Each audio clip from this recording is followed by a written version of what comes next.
Hello dear students, gaseous state में next topic हमारे पास है sorry reduced equation of state and the law of corresponding states. तो देखिए ज़रा, हमने एक तो ये डिस्कस किया है नॉर्मली जैसे कि टेम्परेचर, प्रेशर और वॉल्यूम, और कल ये डिस्कस किया कि टेम्परेचर, प्रेशर, वॉल्यूम के साथ हमने क्रिटिकल कंडीशंस भी अप्लाई करी। तो टेम्परेचर चेंज होके हो जाता था क्रिटिकल टेम्परेचर, प्रेशर चेंज होके हो जाता था क्रिटिकल प्रेशर, और वॉल्यूम हो जाता था क्रिटिकल वॉल्यूम। तो अब हम ये देखें अगर कि what is the relation between these two, मतलब टेम्परेचर और क्रिटिकल टेम्परेचर में आपस में क्या रिलेशन है, प्रेशर और क्रिटिकल प्रेशर में क्या रिलेशन है, वॉल्यूम और क्रिटिकल वॉल्यूम में क्या रिलेशन है। तो ये होता है कि जो पी है sorry, it is equal to pi into P C, V is equal to phi into V C and T is equal to theta into T C. P pressure, P C critical pressure, pi क्या है यहाँ पर, pi is the reduced pressure. जो हमारा topic है reduced equation of state, वहीं से निकाल रहा हूँ। जो पाई है it is reduced pressure. V is equal to phi into V C, V stands for volume of the gas, V C stands for the critical volume. Then what is phi, it is the reduced volume. ये इसके साथ आप of the gas लिख सकते हैं, it is again of the gas. और T temperature, T C critical temperature, then what is theta, it is equal to reduced temperature of the gas. मतलब pressure और क्रिटिकल प्रेशर आपस में reduced pressure से related हैं। Similarly volume और critical volume आपस में रिड्यूस्ड वॉल्यूम के थ्रू रिलेटेड हैं। टेम्परेचर और क्रिटिकल टेम्परेचर भी आपस में रिड्यूस्ड टेम्परेचर के विद रिस्पेक्ट टू क्या है, रिलेटेड है। ठीक है, अब देखो हमारे पास वंडरवाल इक्वेशन होती है। For 1 mole of a gas आप क्या लिखते हैं, P plus a by V square, V minus b is equal to R T. इसके अंदर वैल्यूज पुट कर दो। P की जगह आप क्या लिख सकते हैं, pi into P C, plus a by V की जगह क्या लिख सकते हैं, फाई इंटू वी सी, तो phi square V C square. फिर यहाँ वॉल्यूम वी की जगह क्या लिखोगे, phi into V C minus b is equal to R, T की जगह थीटा इंटू टी सी। यहाँ वैल्यू सब्सटीट्यूट कर दी हमने। फिर मुझे मालूम है कल जो हमने पढ़ा था कि वी सी किसके इक्वल होता है, 3b के। पी सी किसके इक्वल होता है, a अपॉन 27b स्क्वेयर। और टी सी किसके इक्वल होता है, 8a बाई 27 आर बी। ये वैल्यूज हैं जो वी सी, पी सी और टी सी की, वो यहाँ पुट कर दो। जैसे ये सपोज करो इक्वेशन 1 है, ये सपोज करो इक्वेशन 2 है, तो put these values in equation 2।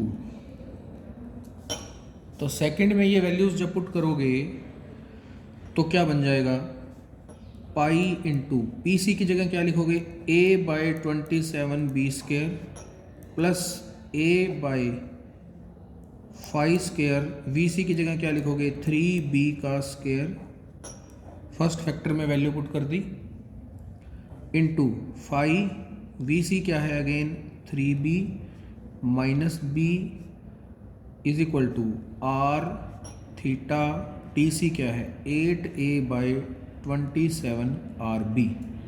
ये वैल्यूज़ मैंने यहाँ पे सारी सब्सटीट्यूट कर दी। उसके बाद आपने क्या करना है, अब इसको सोल्व करना है।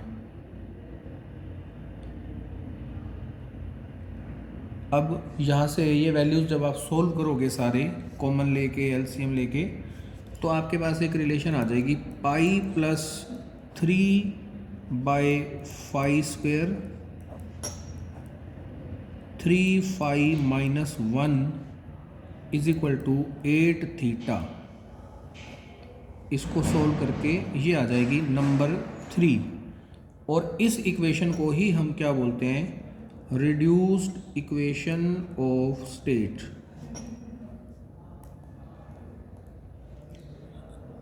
देखो हमारा टॉपिक क्या था, reduced equation of state. Reduced equation of state में देखो इस थर्ड इक्वेशन को, इसके अंदर पाई है, फाई है और थीटा है, मतलब यहाँ पे वंडरवाल कांस्टेंट नहीं है, यहाँ पर कोई T C P C V C नहीं है। यहाँ पर जो 3 पैरामीटर हैं वो कौन कौन से हैं, एक तो है पाई, इसको आप क्या बोलते हो, रिड्यूस्ड प्रेशर। यहाँ पे 2 जगह पे आ रहा है फाई, इसको आप क्या बोलते हैं, रिड्यूस्ड वॉल्यूम। यहाँ पे एक जगह पे आ रहा है थीटा, इसको आप क्या बोलते हैं, रिड्यूस्ड टेम्परेचर। तो जब ये 3 चीज़ें आएंगी, जो कि तीनों क्या हैं, रिड्यूस्ड हैं सारे, ये रिड्यूस्ड प्रेशर, रिड्यूस्ड वॉल्यूम और रिड्यूस्ड टेम्परेचर, इसलिए इस इक्वेशन को क्या बोला गया, रिड्यूस्ड इक्वेशन ऑफ स्टेट। उसके बाद इसमें आप ये भी चीज़ देख सकते हैं कि इस इक्वेशन के अंदर ए, बी और आर ये तीनों चीज़ें नहीं हैं। वंडरवाल कांस्टेंट के अलावा गैस कांस्टेंट, ये तीनों चीज़ें बिल्कुल नहीं हैं इस इक्वेशन के अंदर थर्ड में। तो आप ये बोल सकते हैं कि ये जो इक्वेशन है, it should be applicable to all substances in the liquid and gaseous state. ठीक है। उसके बाद जो हमारा टॉपिक था उसमें एक चीज़ और मैंने लिखी, the law of corresponding states. Law of corresponding states ये क्या है, सुनिए जरा इसकी स्टेटमेंट।